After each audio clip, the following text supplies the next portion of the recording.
You're late. You hungry? Eat.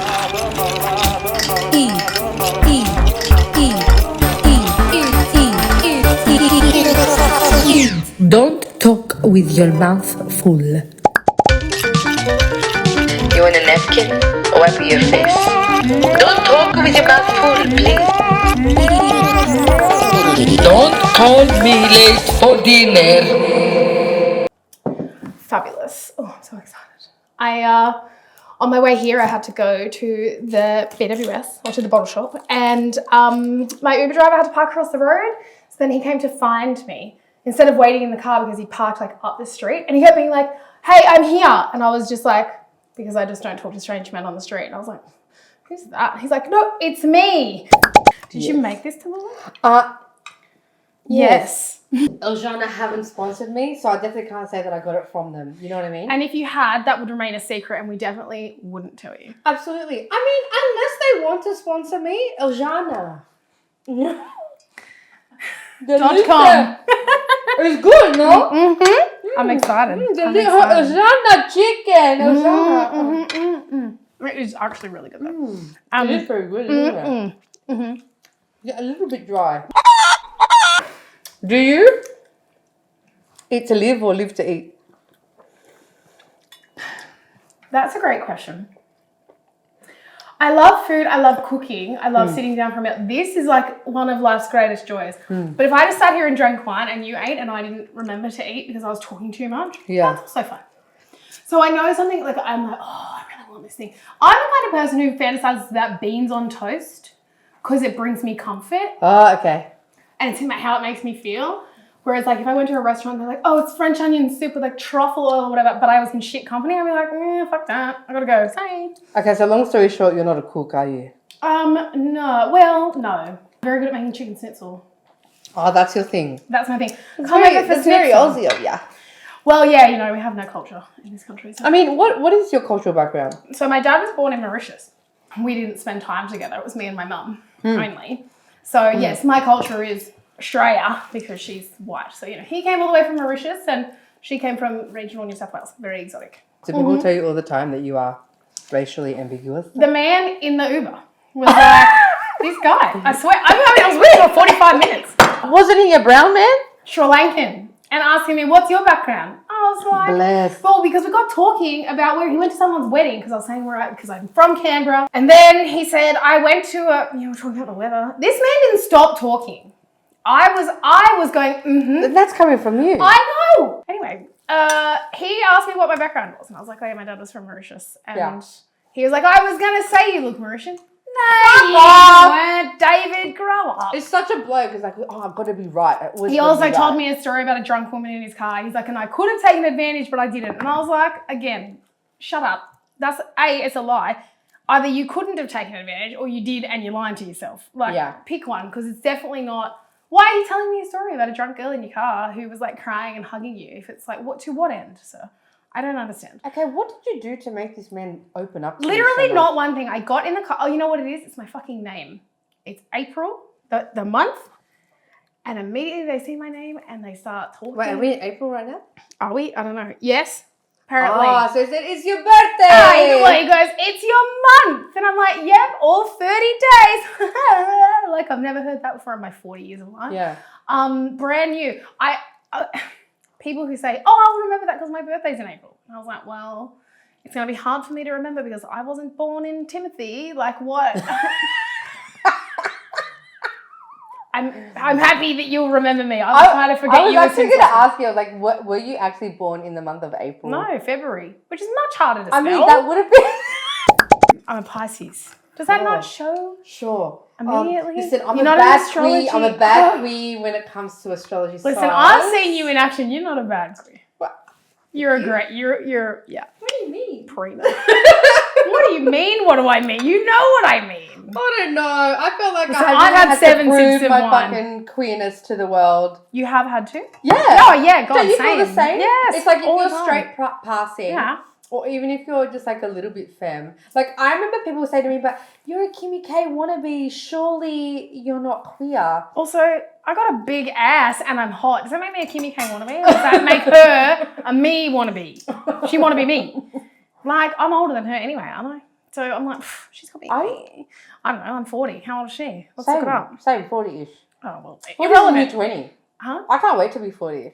Yeah, it's gonna, being 40's slaps, Yeah. to say the least. I believe it. When I turned 29, I told everyone I was 30. Why? Just because I was rounding up, but also because I felt like everyone's like, oh, life begins at 30. And I was like, well, this year fucking sucks. So let's just skip to the good part. As it turned out, the problem wasn't being 29. It was the fact that I was with the worst person on earth. I was in a relationship with someone who's arguably one of the worst people. I thought you'd been Ever. with your mansies forever. I mean, well, I've been with my man. Don't mess with my man. And he's not queer. Oh.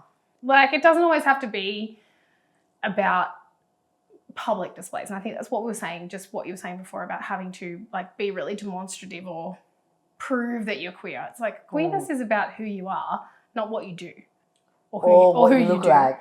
Right. Like, who you are as in what drives you. And the culture. I feel like queer culture is so, when you're at home in it, you just go, yeah, that's like, you just feel like, I feel so safe. Do you really feel safe in all queer spaces? I'm coming now from like a perspective of like being a fat person within queer spaces. Yeah. I think that there's an element of, I've curated those spaces because I didn't enter those spaces till a time where I was like, oh, I'm not coming in here if I feel unsafe. Yeah. I think that's probably got, when you, like, if I kind of drill down on that, is that actually I didn't feel safe because of my fatness anywhere, in any spaces. Yeah. Straight spaces were scary. Yeah. Queer spaces were unknown. I mean, we know that there's that whole aesthetic around, remember that, the really terrible, what was it called? Queer as Folk. Not the original, the other knockoff one, where the whole thing around like thin, white, pale, like these bodies that were so specific in the Carson Kressley of it all. Now I feel safer in those spaces because those spaces are queer, people of colour, who are fat, because I'm making choices about who I spend time with. 100%. So I don't remember the first time we met. Neither do I, but I remember discovering you. But I remember the second time we met. Was it the butthole thing? The portrait gallery. Portrait gallery. And you were wearing a balaclava. A Yes. bedazzled I mean, that sounds balaclava. like me. And I was like, I know who that is, but I have no idea who that is. Do you know that feeling of like, oh, it's you? And I remember you came up and went, oh my God. So in fact, was that the first time we met? Why did I remember that conversation? I mean, like I know why some people wouldn't have remembered what I remember, I remember discovering you from like Instagram, and I'm pretty sure it was when you did your campaign where you were wearing a bikini. Who was that for? So it was part of a TV show, but we did it with Yes. Curvy Swim. So Yes. the campaign came out earlier, like in the, I want to say like Feb.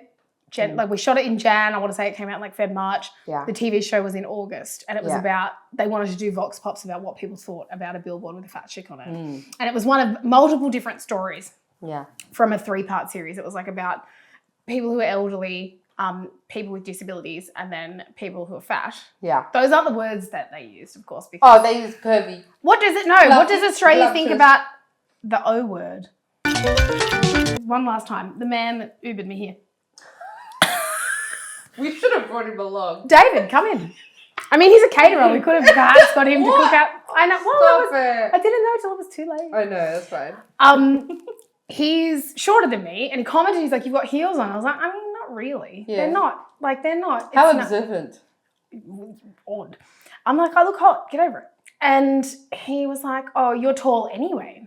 He goes, I'm not tall. I'm a man and I'm not tall. I said, oh, David, tallness is an energy. I know plenty of people who have height, but they have nothing going on. They're tiny little people. And he was like, this. Yeah.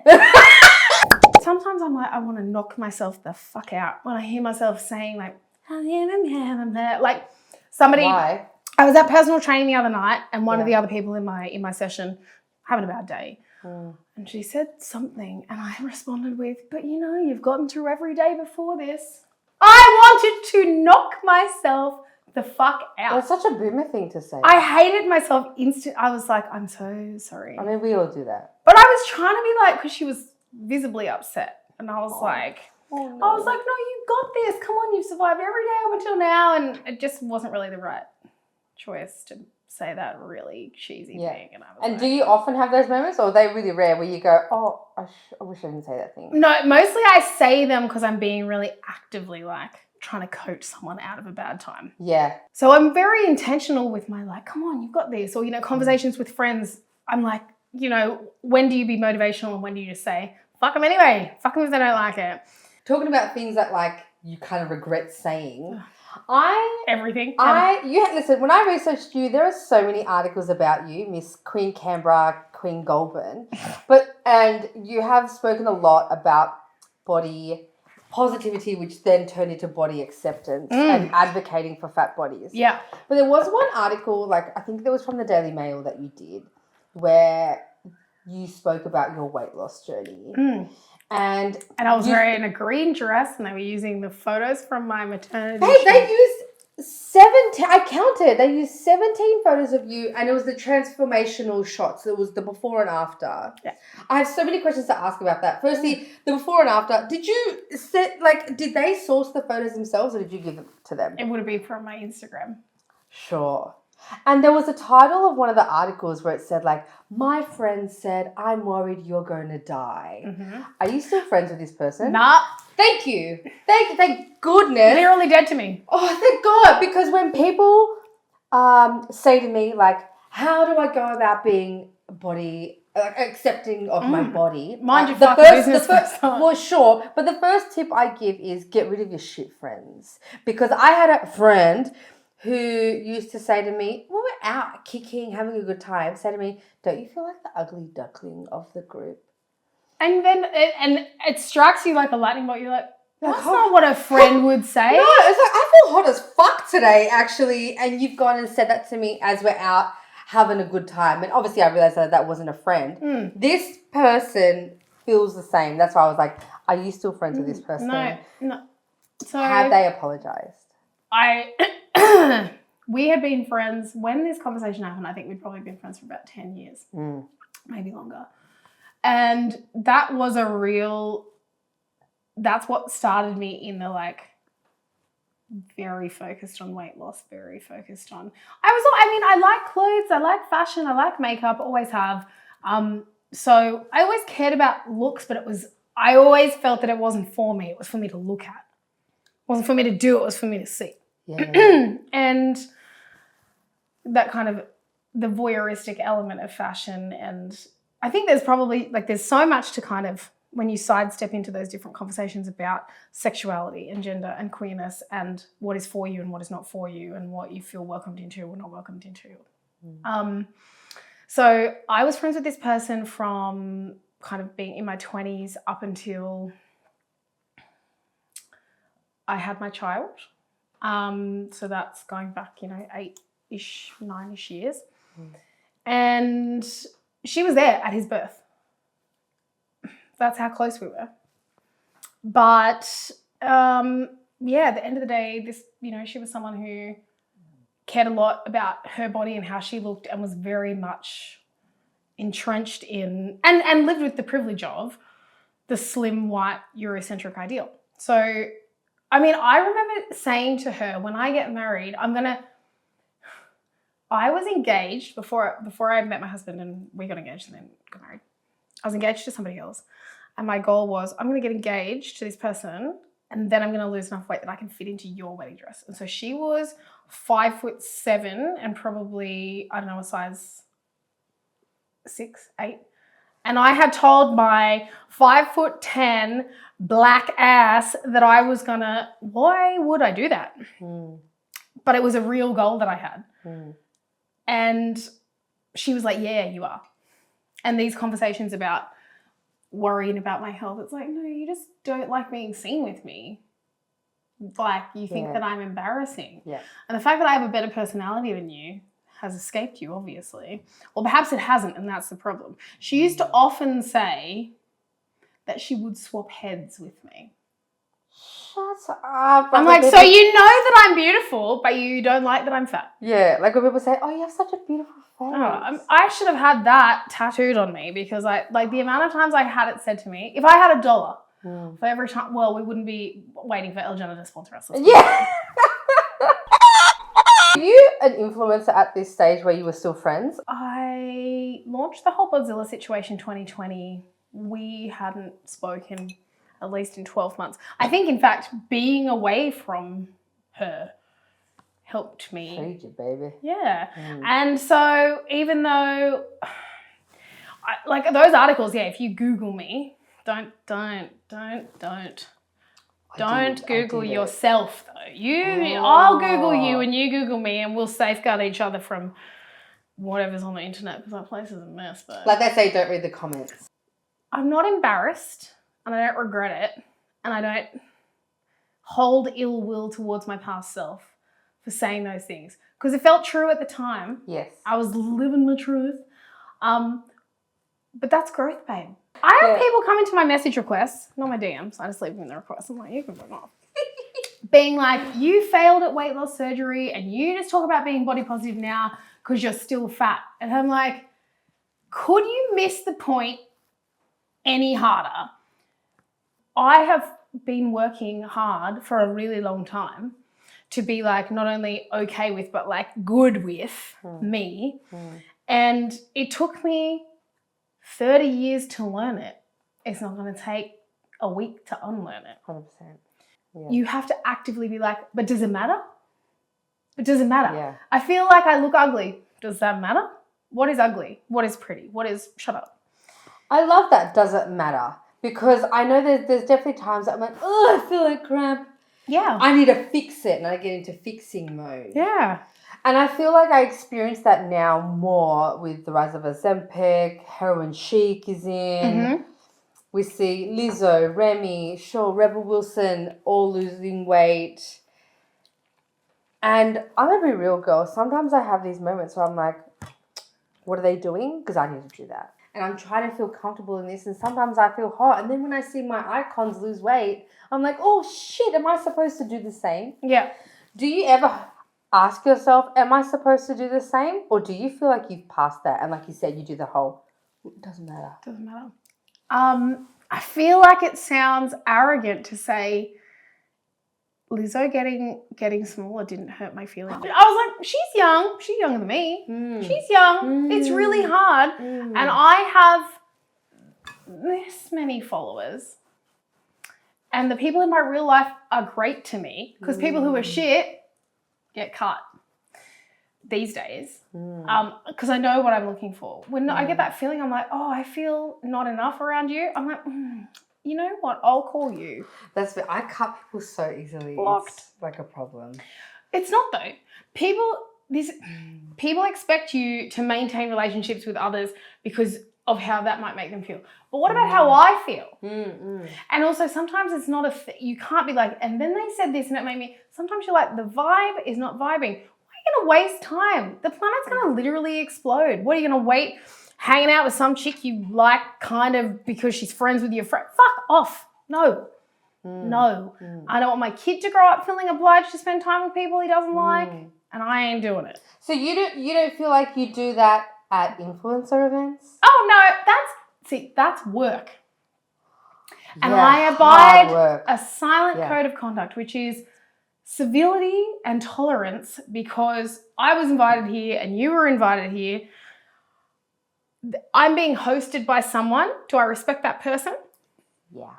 I wouldn't come to someone's house and fucking throw a shit fit and be like, your friend is a fucking, well, that's not strictly true.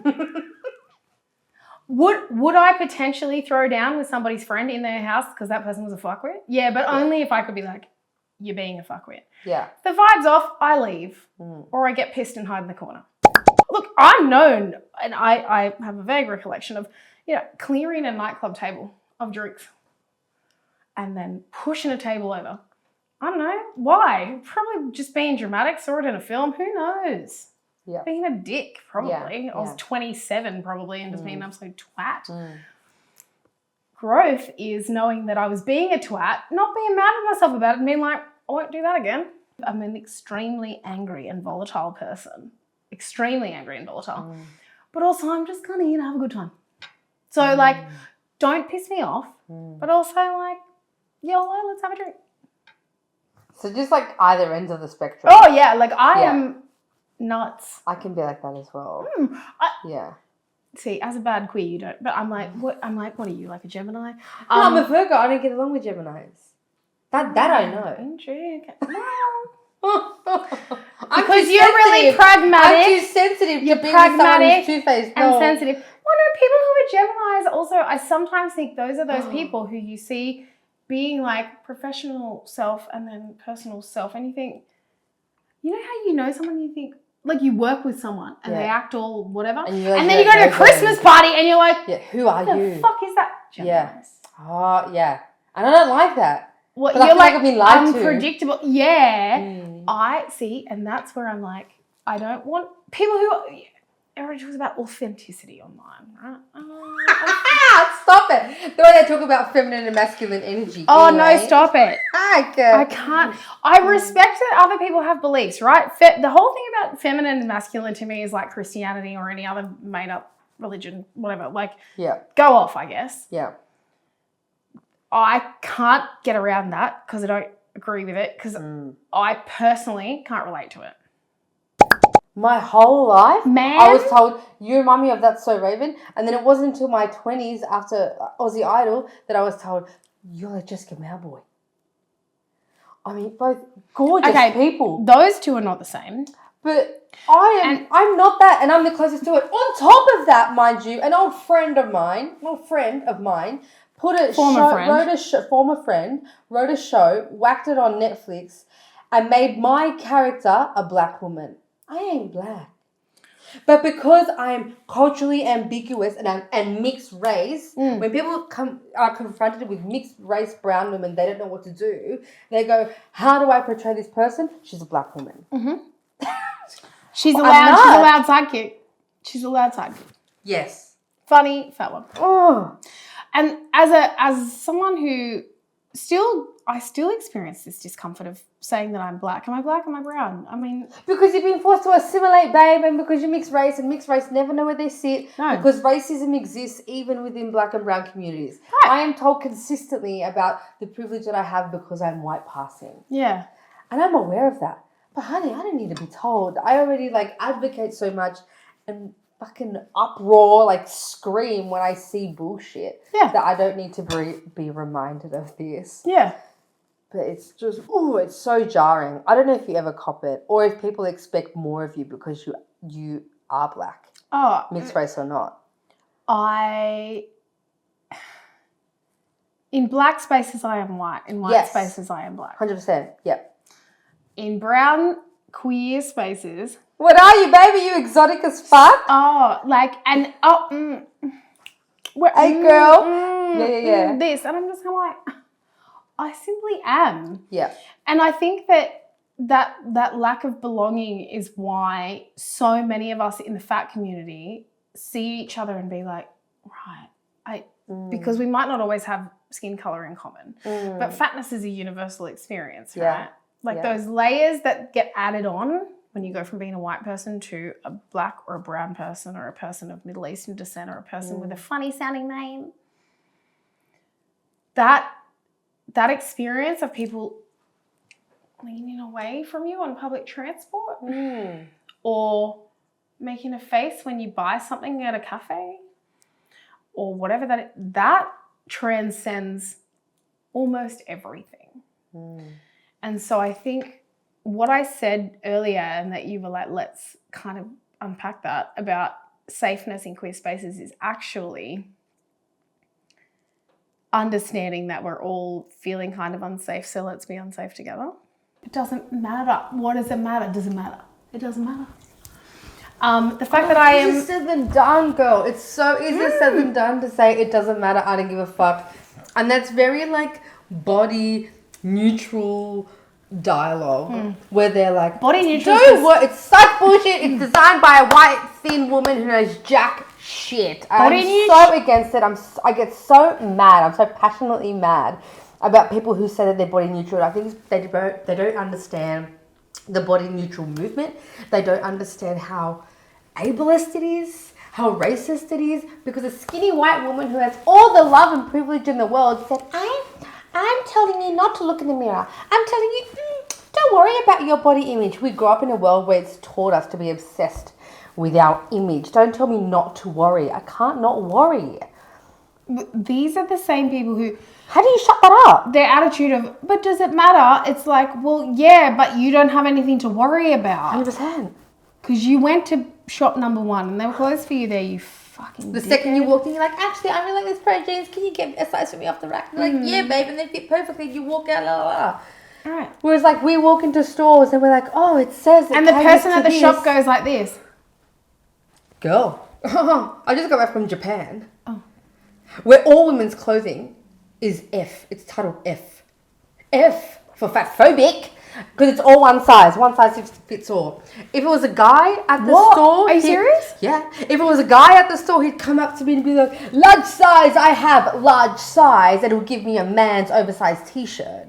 Yet when a woman was there, a female salesperson was there, she'd be like, one size fits all.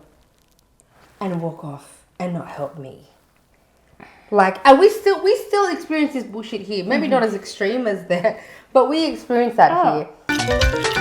It is possible to not become your own parents. Yeah. Which, love my mother as I do. Yeah. R.I.P. Girl. Slay. She was a very angry person. A very angry person. I never had contact with my dad as a child. But my mum was a very angry, very scary, very regimented, very all the things. And do you know what I realised? She was just a neurospicy queen living alone in a house with a loud ass neurospicy child. Undiagnosed. Without the tools. Both of us undiagnosed because only naughty boys got diagnosed in the 90s. Yeah. Single parent, pension, paying off a house. Like, actually, she fucking slayed it. Really. And the fact that I've got a bunch of shit that I have to work through, I'm like, yeah, but she was doing the best she could. So I'll just do the best I can. And I'm really happy and proud of the fact that my best looks really different. But it's not, again, it's not a comparison or a measurement. It just is. Yeah. It's really sweet you talk about your mum. I feel like in terms of online, I mentioned before, like, I feel like you're always switched on. And I feel like regarding your mama and her passing, like, that was, for me anyway, is the first time I saw you in, like, a super vulnerable position. And I was almost, like, taken back and I wanted to reach out, but I was like, oh, probably everyone's fucking bombarding you. How did you go about, like, what felt like presenting Bodzilla to Instagram or social media to, like, presenting April? Like, did that shift feel a bit bizarre inside, or was this actually something quite cathartic for you to then, like, reach out and go, hey, here is this deep pain that I'm experiencing, here's what I'm going through? Were you hoping for support? Like, I had been going through what was a really difficult period. She was sick from, like, June till she passed in December. And as her only child and the only person living close by, I did that fairly solo. I had incredible support from her sisters, my aunts. But then living far away meant sometimes that support could only come through a text, through a call, through whatever. Yeah. And the reality is that, like, going, you know, to a hospital or a nursing home before work or at lunch or on the way home or sometimes all three and on the weekend and fielding calls and her not being able to remember where she was and ringing me and being really stressed and upset that they locked her in a cupboard, which wasn't what was really happening but felt real for her. Yeah. I had just hung on by the skin of my teeth up until she passed. And I was just kind of like, what was that all for anyway? What, you know, and I'd taken a step back. My agent, my talent manager, whatever you want to call them, they were so incredible and supportive and took care of me. And so that was really important. And my friends were all, you know, I was very lucky that even though I come from a really small family group, my husband, both of his parents have passed, and my husband was already an orphan. But we've got really lovely family support. Our next door neighbour, we call her Nesty, neighbour bestie, who was just such a strength. I think when Mum actually passed, I just kind of went, like nothing actually. I think this is where does it matter?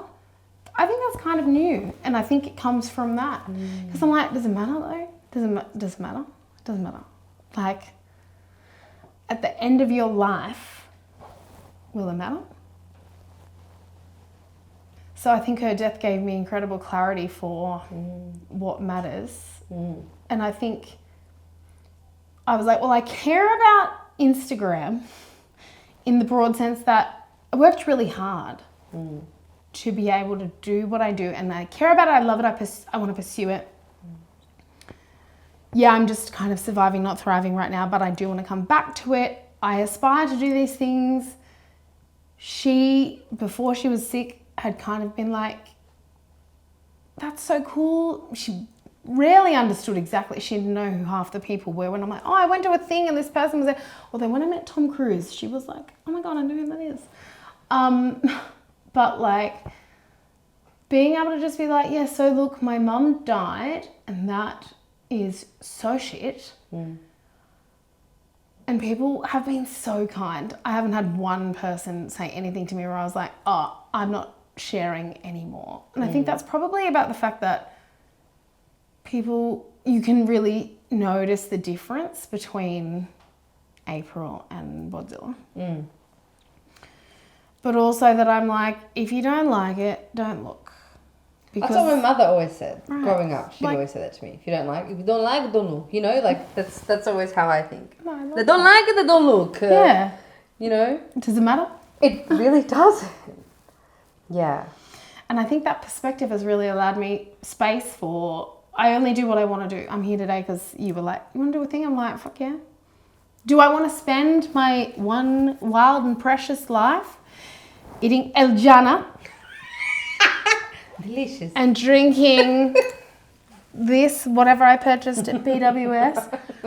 Do I care about that? Yep, because I get to hang out with you. I'm so grateful that you said yes, because like, it's so nice to be able to sit and have a conversation without like interaction. Without everyone being like, hey, in you're different like, cities, you know, and having to do this when people say, hey, and that moment where your brain goes, yeah. The slow wink. And you go like this. Yeah. This is what I know what you mean when you say you're always on. Because I'm able to compute this instantly.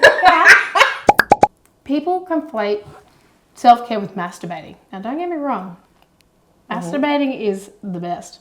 I'm only sad that I didn't learn about it till I was 26. What do you mean? I never masturbated till I was... Wait, because your mama kept you from this? What was it? I didn't know how to do it. Didn't know what to do. Wasn't. You didn't hear about it or read about it like in Cosmo? Well, who was going to tell me? The seal section. Actually. Are you not curious? You're just looking up porn? No. Dude, the internet didn't exist. Yes, it did, girl. Well, not for me. We didn't have an internet connection at home. I never had the internet connection until I left home.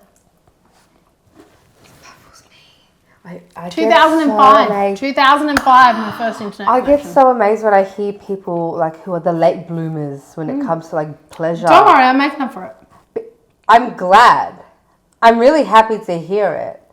Because I remember as a kid, my fear was that I was going to die a virgin.